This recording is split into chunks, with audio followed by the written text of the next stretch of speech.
एक मुकर्रिर है, एक आलिम दीन है तो बख्श दिया जाएगा। नहीं, जुल्म फिर जुल्म है। खून तो खून है, जब टपकता है तो जम जाता है। जुल्म फिर जुल्म है, जब बढ़ता है तो मिट जाता। उन्सुर अखाका ज़ालिमन औ मज़लूमन। अल्लाह के नबी अलैहिस्सलाम ने ये कहा है कि कभी भी जालिम की मदद करो, उसको जुल्म से रोक कर, और मजलूम की मदद करो अगर उस पर कोई जुल्म हो रहा। इसीलिए तालीम होनी चाहिए, कुरान मकतब का निज़ाम होना चाहिए। हमारे बच्चे कम से कम कुरान करीम की तिलावत हर बच्चों को आनी चाहिए, अक़ीदे को जानना चाहिए, आलिम दीन बनना चाहिए, हाफिज़ कुरान बनना चाहिए। ये सब उमंग हमारे अंदर नहीं है, तो इसीलिए आहिस्ते आहिस्ते मदारिस भी बंद, आहिस्ते आहिस्ते मस्जिदों के भी बुलडोज़र के जद के ज़रिए से उसको ख़त्म किया जा रहा है। बादशाह लोग अपनी जिम्मेदारी भूल गए। मैंने एक मंत्र पढ़ा है, राजा तु धर्म से तो स्यात पर जाना मचोपकारक राज्यम धर्मेन यो भारता राज्य नाथ यज्ञ स्मृता जानरपति प्रजा दुखदाता सोनर तुरंत नरकम हो जाता। जो बादशाह, जो गार्जन, जो जिम्मेदार अगर किसी इंसान पर ज़र्रा बराबर भी जुल्म करता है, मस्जिद के ताल्लुक़ से हो, कि मकतब के ताल्लुक़ से हो, कि किसी बिल्डिंग के ताल्लुक़ से हो, अगर कोई गार्जन जिम्मेदार अगर कहीं पर गलत तरीक़े पर किसी मस्जिद या मदरसे को टारगेट करता है, सो नर तुरंत नरकम हो जाता। उसी वक्त उसका नाम नर्क में जाने वालों के लिए लिख लिया जाता। चाहे उत्तर प्रदेश का लाल बुजक्कर हो, चाहे भारत का प्राइम मिनिस्टर हो, चाहे अब्दुल्ला सालिम हो, अगर मेरे हाथ से कोई जुल्म होगा, किसी इंसान को तकलीफ पहुंचाई जाएगी, तो ऐसा नहीं है कि अब्दुल्ला सालिम एक मुकर्रिर है, एक आलिम दीन है तो बख्श दिया जाएगा। नहीं, जुल्म फिर जुल्म है। खून तो खून है, जब टपकता है तो जम जाता है। जुल्म फिर जुल्म है, जब बढ़ता है तो मिट जाता। उन्सुर अखाका ज़ालिमन औ मज़लूमन। अल्लाह के नबी अलैहिस्सलाम ने ये कहा है कि कभी भी जालिम को की मदद करो, उसको जुल्म से रोक कर, और मजलूम की मदद करो अगर उस पर कोई जुल्म हो रहा। इसीलिए हमें हमारा अक़ीदा जुड़ा हुआ होता है अपनी मस्जिदों से, अपने मदरसों से, अपने इन जगहों से। अगर कहीं पर कुछ होता है तो इस पर आवाज़ बुलंद होनी चाहिए। खामोशी के साथ बैठने वाले को मुसलमान नहीं बोलते। जो लोग कहते हैं कि उलमा कुछ नहीं कर सकते, आओ जलालुद्दीन अकबर के दरबार में देखो, उनके इस गलत तहरीक के खिलाफ सीना तान कर, सर पे कफन बांध कर, कम से कम 100 मलफूजात लिखे, कलम उठाया और ये कहा कि जलालुद्दीन अकबर, तुम्हारा ये दीन मनगढ़ंत है, तुम्हारी ये शरीयत कुरान के ख़िलाफ़ है, तुम्हारी ये लाई हुई जो मनसुनी और मनगढ़ंत जो अक़ीदे हैं, इसको बदलने की कोशिश करो, अल्लाह वरना तुम्हें अज़ाब में डालेगा। मेरे भाइयों, पता है वो कौन था मर्द मुजाहिद? वो कोई नेता नहीं था, वो कोई पीएम-सीएम नहीं था। आजकल आलिम दीन को हक़ारत की निगाह से देखने वाले, सच्ची क़यादत कोई कर सकता है तो एक आलिम दीन कर सकता है, कौम की सही रहनुमाई कोई कर सकता है तो एक आलिम दीन कर सकता। आपकी जमात आलिम के बग़ैर मुकम्मल नहीं हो सकती, आपकी क़यादत आलिम के बग़ैर मुकम्मल नहीं हो सकती।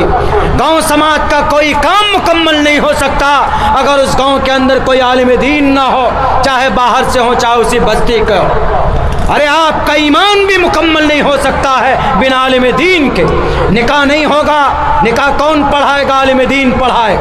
अगर आलिम दीन ना हो तो आप कब्र में उतारे नहीं जा सकते। आपका जनाजा पढ़ाएगा आलिम दीन, आपका निकाह पढ़ाएगा आलिम दीन, टोटल मामलों में आलिम दीन, तलाक का खुला का मामला आलिम दीन हल करेगा, विरासत का मामला आलिम दीन हल करेगा। और जब बात क़यादत की आएगी दुनिया के अंदर, तो आप कहोगे कि मौलाना लोग कुछ नहीं कर सकते। ये आपकी कोताह फहमी और आपकी कम तंग नजरी की ये दलील।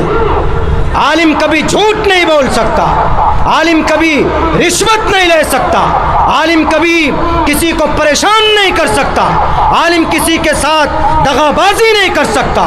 जो आलिम होगा वो कभी भी इन तमाम गुनाहों का मुर्तकिब नहीं हो सकता। उस बादशाह के ख़िलाफ़ सीना तान कर खड़ा हुआ उस मर्द मुजाहिद का नाम मुजद्दिद अल-फ़सानी रहमतुल्लाह अलैह। लोग कहते हैं कि नहीं, इस ज़मीन पर मुक़द्दस जमात और हस्ती किसी की है तो उलमा की। मन रआ मिनकुम मुनकरन फलयुग़य्यिरहु बियदिही, इस पर सबसे ज़्यादा अमल करते हैं तो हमारे उलमा करते हैं। मेरे भाइयों, मेरे साथियों, अपने बच्चों को आलिम दीन बनाइए, अपने बच्चों को कारी कुरान बनाइए, अपने बच्चों को बुखारी की तालीम दीजिए, अपने बच्चों को मुस्लिम की तालीम दीजिए, अपने बच्चों को कुरान करीम से जो मसाइल का इस्तिंबात होता है उसकी तालीम दीजिए। दुनिया की फ़िक्र मत कीजिए। और अल्हम्दुलिल्लाह हमारा इलाका सीमांचल, हमें गर्व होता है कि मैं सीमांचल में हूँ। मुझे फ़ख्र भी होता है कि हम सीमांचल की धरती में हैं, जहाँ पर पूरे बिहार में सबसे ज़्यादा कसीर तादाद में अगर उलमा की, हुफ़ाज़ की, क़ुर्रा की तादाद किसी धरती पर है तो वह हमारे सीमांचल की धरती पर है। हमें इस बात पर बहुत ज़्यादा गर्व है, फ़ख्र है।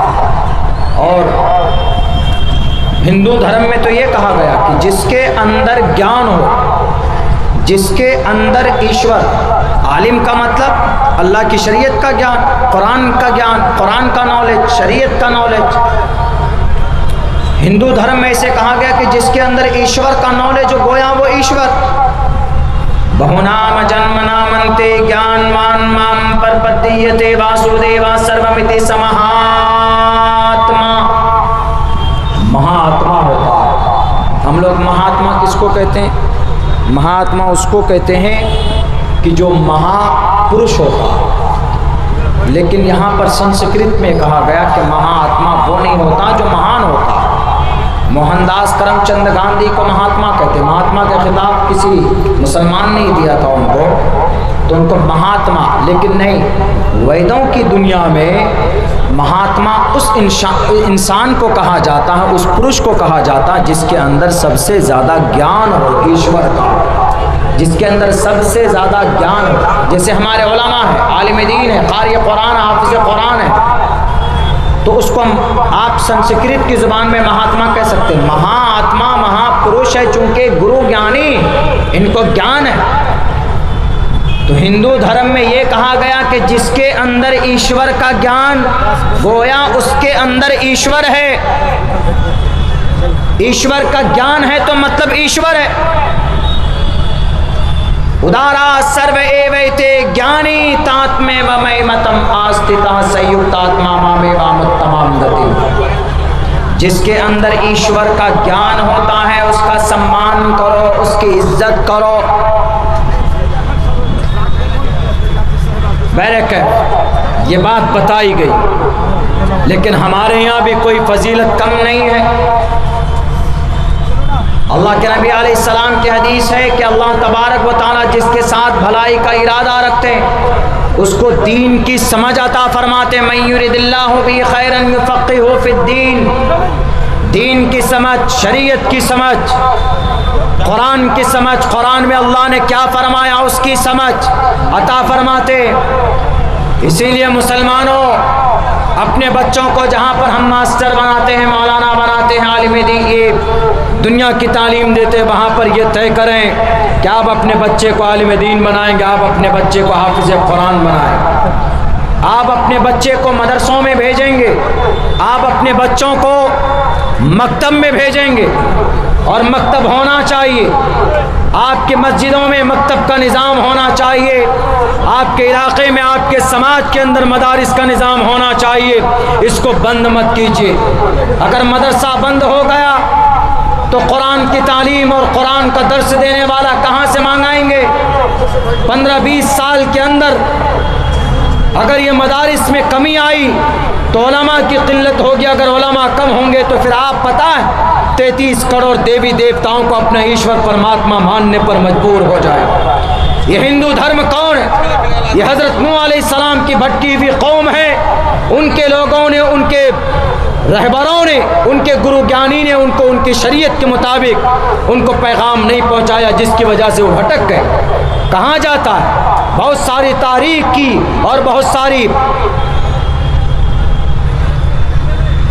आदि ग्रंथों में ये बात आई कि वो हज़रत नूह अलैहिस्सलाम की भटकी हुई कौम है, उनको कोई बताने वाला नहीं मिला। आज भी चले जाएं आप राजस्थान के तरफ, पानीपत के तरफ, कुछ इलाके ऐसे हैं कि एक तरफ गणेश जी की मूर्ति है और दूसरी तरफ कुरान करीम रखा हुआ। पूछिए तो गणेश जी की मूर्ति के सामने में कुरान क्यों रखा है? वो कहते हैं कि गणेश जी यही तो मोहम्मद अलैहिस्सलाम है, इन पर कुरान उतरा था, इसीलिए हमने कुरान उनके बराबर में रखा हुआ। इतनी बड़ी जहालत, उसकी वजह यह है कि वहाँ पर कोई आलिम दीन नहीं, उसकी वजह यह है कि वहाँ पर कोई मदरसा नहीं।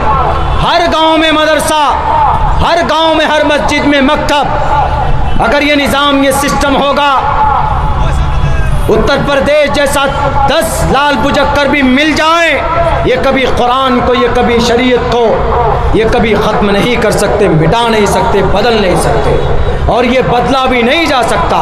ये अल्लाह का कुरान है, अल्लाह की लिखी हुई संविधान, इसको कोई माए कलाल नहीं बदल सकता। लेकिन हम लोगों पर जो जिम्मेदारी, अरे फजीलत बढ़ जाती। अगर कोई एक हर्फ कुरान का पढ़ता, मन क़रा हर्फम मिन किताबिल्लाह फलहु बिही हसनतुन वल हसनतु बिअशरि अमसालिहा, जो कोई कुरान का एक हर्फ पढ़ता है तो उसके लिए मन क़रा हर्फम मिन किताबिल्लाह फलहु बिही हसनतुन, एक नेकी लेकिन 10 गुना अजर बढ़ा कर दिया जाता है एक हर्फ पढ़ने पर। दुनिया में कोई किताब है ऐसी? बाइबल पढ़ो सुबह से शाम तक, एक भी नेकी नहीं मिलेगी। मंत्रें पढ़ते रहो, गायत्री मंत्र पढ़ो, हनुमान चालीसा पढ़ो, जय हनुमान ज्ञान गुण सागर, जय कपीसते हनो को उजागर, रामदूत अतुलित बलदामा। हिंदू से पढ़ो कि ये मंत्र क्यों, पूछो तो ये मंत्र क्यों पढ़ते हो? वो कहेगा कि भूत भगाने के लिए पढ़ते हैं, वो कहेगा कि आत्मा जिन्नात से बचने के लिए पढ़ते हैं, बुरी साया से बचने के लिए पढ़ते हैं। अच्छा, जैसे हम लोग कुरान पढ़ते हैं कि कुरान में शिफा है, सूरह फातिहा पढ़ते हैं और सूरह रहमान पढ़ते हैं, तंगदस्ती को दूर करने के लिए सूरह वाक़िया पढ़ते हैं, वो तो अलग, वो चीज़ तो आपको, वो मकसद तो पूरा होगा ही अगर आपका अकीदा है, यकीन है। लेकिन उसके साथ साथ आपको एक हर्फ पर नेकी भी दी जाएगी, यानी डबल फ़ायदा। कुरान पढ़िए, कुरान शिफा है, बीमारी से भी आपको छुटकारा और निजात मिल सकती है, लेकिन उसके साथ साथ अलग से सवाब भी। हिंदू भाइयों, ऐसा होता है, आप गायत्री, आप हनुमान चालीसा पढ़िए, कोई दिक्कत आती है, विघ्नहर्ता जय विघ्नहर्ता, जय हनुमान ज्ञान गुण सागर, जय हनुमान ज्ञान गुण सागर पढ़ेंगे। उनका अकीदा ये होता है कि बस किसी तरीके से हमारा विघ्न हर हो जाए, परेशानी दूर हो जाए, लेकिन पुण्य नहीं मिलता। लेकिन कुरान के पढ़ने पर पुण्य मिलता। अगर हाफिज कुरान बन जाए, तिरमिज़ी की एक रिवायत है, हाफिज कुरान अगर बन जाए, अल्लाह के नबी अलैहिस्सलाम फरमाते हैं, हाफिज कुरान से कहा जाएगा जैसे तुम दुनिया में कुरान पढ़ते थे, ऐसे हश्र के मैदान में जाओ, तुम कुरान पढ़ते जाओ और जन्नत के दरवाजे पर, बुलंदी जन्नत पर चढ़ते जाओ। ये फजीलत है। इसीलिए अपने बच्चों को कुरान की तालीम दीजिए, अपने बच्चों को मदरसों में भेजिए।